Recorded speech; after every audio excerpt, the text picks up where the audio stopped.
হরি ওম। ওজো অগ্নি এবং কণ্ঠস্থ অগ্নি, বস্তুত ওজো শক্তি কণ্ঠস্বর ও বাকশক্তির আকারে দেহের ভিতর থেকে সূক্ষ্ম মূর্তিতে সাক্ষাৎ নির্গত হয়। ওজো শক্তি কণ্ঠস্বর ও বাকশক্তির আকারে দেহের ভিতর থেকে সূক্ষ্ম মূর্তিতে সাক্ষাৎ নির্গত হয়। যার বীর্য ভাণ্ডার যত বেশি, ওজো শক্তি যত সুরক্ষিত, তার কণ্ঠ মাধুর্য ও বাকশক্তির আকর্ষণী ক্ষমতা ততোধিক অলঙ্ঘ্য। ধৃত বীর্যের কণ্ঠস্বরের মধ্য দিয়ে নাদ ব্রহ্ম মূলাধার থেকে সমুত্থিত হয়ে মহাকাশে সুগম্ভীর সুমধুর নাদ রূপে যেন মিলিয়ে যায়। যারা বড় বড় বাগ্মী মহাপুরুষ, তাদের মুখ নিঃসৃত বাক তখনই অমোঘ হয়, তখন তারা বীর্যধারী হন। অসংযমীর বাকচাতুরী সাময়িক মোহজাল সৃষ্টি করতে পারে, কিন্তু মানুষের প্রাণে স্থায়ী প্রেরণা সঞ্চার করতে সমর্থ হয় না। এজন্যই ব্রহ্মচারী সন্ন্যাসীদের ওজো শক্তি বাকের অগ্নিমূর্তি ধারণ করে নির্গত হয়ে অমোঘ ও অব্যর্থ হয়।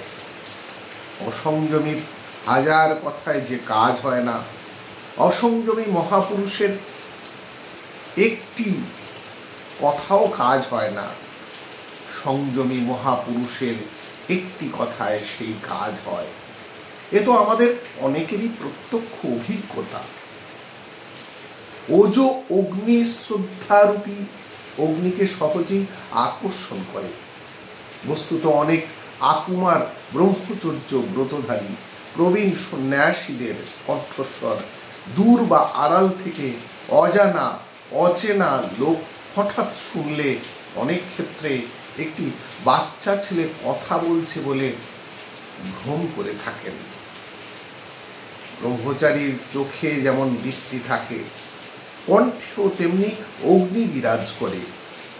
তার কণ্ঠস্বরের সুসংহত আওয়াজ, টং টং শব্দ, স্বর কখনো ভাঙা ফ্যাসফ্যাসে মোটা বা কর্কশ বা বহু ধারাযুক্ত বা আঁশযুক্ত হয় না। বীর্যরূপী ব্রহ্মকে কে কতটা ভিতরে ধারণ করে রাখতে পেরেছেন, তার সাক্ষাৎ প্রমাণ সংশ্লিষ্ট ব্যক্তির দৃষ্টি ও কণ্ঠস্বরের মধ্য দিয়ে প্রথমে ধরা পড়ে। প্রাণায়াম করলে যোগ সাধনাকালে কণ্ঠস্বরে ঈশ্বরীয় অধিষ্ঠান বজায় থাকে। শেষ রাতে উঠে কণ্ঠশিল্পীরা যে নিয়মিত রেওয়াজ করেন, তার অন্যতম মূল লক্ষ্য হল কণ্ঠের মধ্য দিয়ে ব্রহ্ম বিলগ্ন হওয়ার প্রয়াস। সেই রেওয়াজ বস্তুত যোগ সাধনা, প্রাণায়াম এবং ধ্যান সমাধিরই কাজ করে। বস্তুত এসবই হল ব্রহ্মচর্য ব্রতেরই বিভিন্ন অঙ্গ মাত্র। কোষ্ঠ পরিষ্কার না থাকলে, শরীরে বায়ু পিত্ত কফের আধিক্য ঘটলে বা শরীর অন্য রকমে পীড়িত থাকলে কণ্ঠস্বর কখনোই সুমধুর, সুললিত, সুবিস্তারিত হয় না। ব্রহ্মচর্য এসব আধি ব্যাধি থেকে দেহ মন প্রাণকে অতি সহজে মুক্ত রাখে বলে সংযমী কণ্ঠশিল্পীকে এসব উৎপাতের প্রকোপে পড়তে হয় না।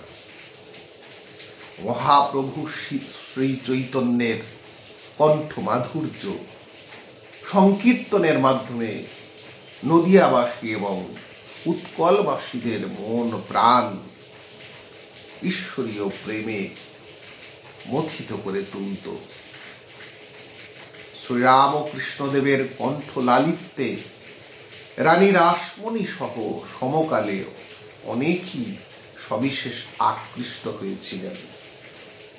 মন চলো নিজ নিকেতনে, এই অনবদ্য কণ্ঠসঙ্গীতেই স্বামী বিবেকানন্দের সঙ্গে শ্রীরামকৃষ্ণদেবের প্রথম পরিচয় ঘটে। ধন্যবাদ। পাঠ করলাম ব্রহ্মচর্য বিজ্ঞান থেকে।